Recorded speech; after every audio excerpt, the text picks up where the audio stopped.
Hello everyone, how are you all doing today? I hope you're doing well. So this is Jesamae o Egam, and today I will be discussing to you the human population and urbanization.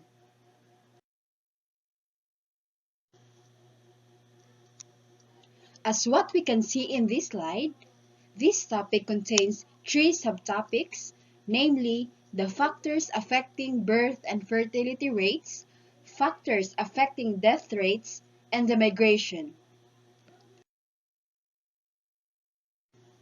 So let's start our presentation by defining what birth rate is. So birth rate is the average number of the children born in a country compared to the rest of the population. So in other words, it is the number of births for every 1,000 people in the country. For example, if 35 births occur per year per 1,000 individuals, then the birth rate is 35. So here is the formula for finding the birth rate. So birth rate is equals to number of live births over the total population multiplied by 1,000. So let's identify the 8 factors affecting the birth rate in a country. So first is the conflicts. The result shows that women who were exposed to armed conflict before the age of 11 were 0.8% more likely to be married before the age of 18 and 1% more likely to have their first birth before the age of 18. So next is the poverty level. So in the poverty levels, children can be seen as an economic resource in developing countries as they can earn money. Next is the availability of family planning services. Increased access to family planning services may also improve children's growth and/or development. Next is the existing age or the sex structure. The age-sex structure of a population also affects the number of children being born. A given fertility level will translate into more or less live births depending on the relative share of women at reproductive ages in the population. So next is the female employment. We find that female employment reduces the number of children per woman by 25%, and that this fertility reducing effect is as large for poor as for non-poor women and as larger for illiterate than for literate women. Next is the infant mortality rate. A family may have more children if a country's IMR is high as it is likely some of those children will die. Next is the economic prosperity. So although in theory, when the economy is doing well, families can afford to have more children, in practice the higher the economic prosperity, the lower the birth rate is. So lastly is the typical age of marriage. Analysis across 15 countries shows that toward the end of their reproductive life, women who married at age 13 have on average 26.4% more live births than if they had married at 18 or later. The figure shows the percent distribution of live births by attendant at birth in the Philippines 2018.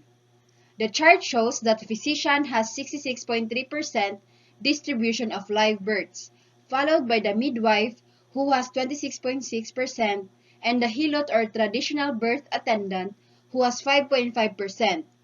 Nurse has only 1.4% and others who has 0.2%.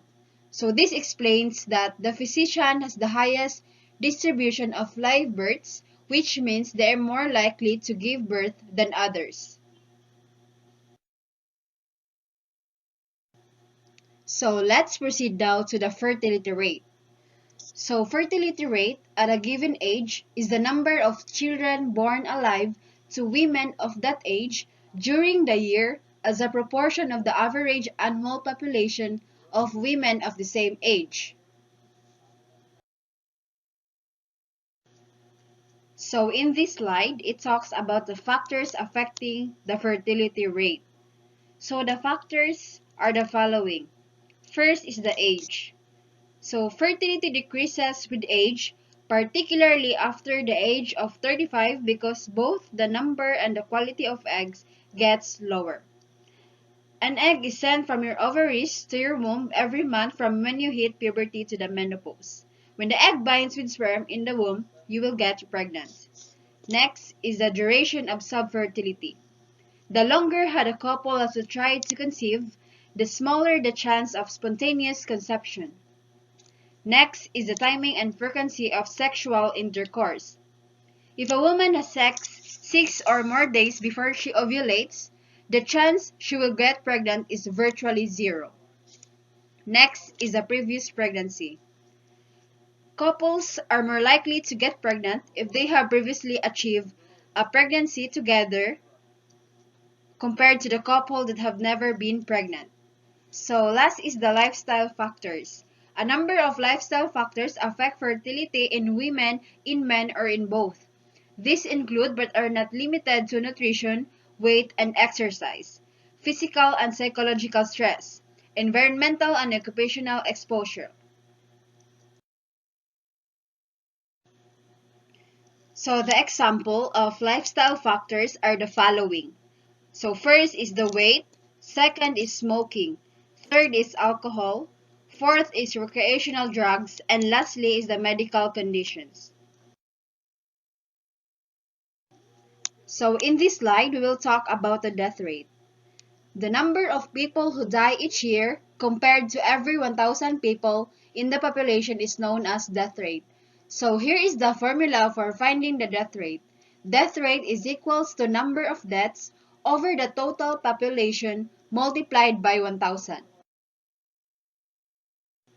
So let's identify the 6 factors affecting the death rate in a country. So first is the nutrition levels. Poor diets killed 11 million people around the world in 2017, mostly by contributing to cardiovascular disease and cancer. That makes subpar nutrition a bigger health threat than well-known risks like smoking, according to the research. Second is the medical facilities and healthcare.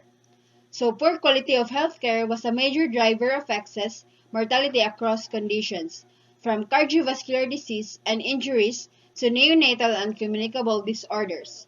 Third is the living standard access to clean drinking water. According to the World Health Organization, contaminated water and poor sanitation are linked to transmissions of diseases such as cholera, diarrhea, dysentery, hepatitis A, and etc. So fourth is the hygiene levels.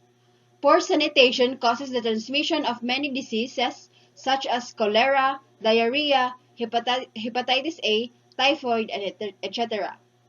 Fifth is the levels of infectious diseases. So most infectious diseases have only minor complication, but some infections such as pneumonia, AIDS, and meningitis can become life-threatening. Lastly is the social factors. Negative social interactions, including discrimination, have been linked to elevated mortality rates, potentially through adverse effects on mental and physical health, as well as decreased access to resources. Examples are the conflicts and levels of violent crime. So this figure shows the fetal deaths by attendance percent distribution in Philippines in 2013. The chart shows that physician has 97.7% distribution of fetal deaths, followed by the midwife with 1.2% and the hilot or the unlicensed midwife who has 0.9%. So both nurse and not stated as 0.1%. So this explains that the physician has the highest distribution of fetal deaths. So let us proceed now to migration. Migration is the movement of people from one permanent home to another. This movement changes the population of a place. Migration falls into several broad categories. First is internal and international migration may be distinguished. So within any country, there are movements of individuals and families from one area to another. Second is the migration may be voluntary or forced.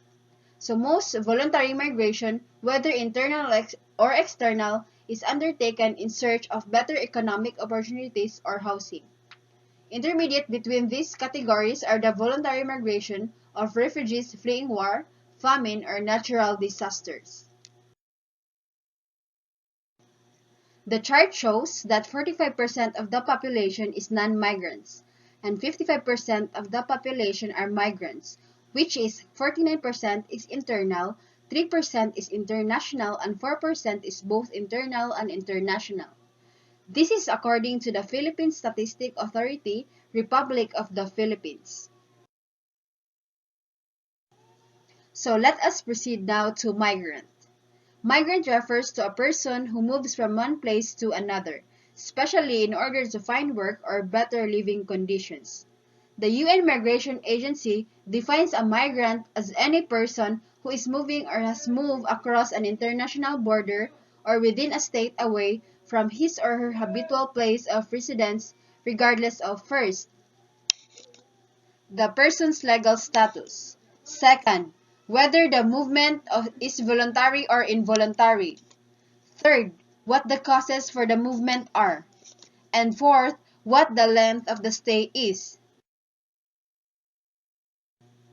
So that's all for my discussion about the factors affecting birth and fertility rates, factors affecting death rates, and the migration.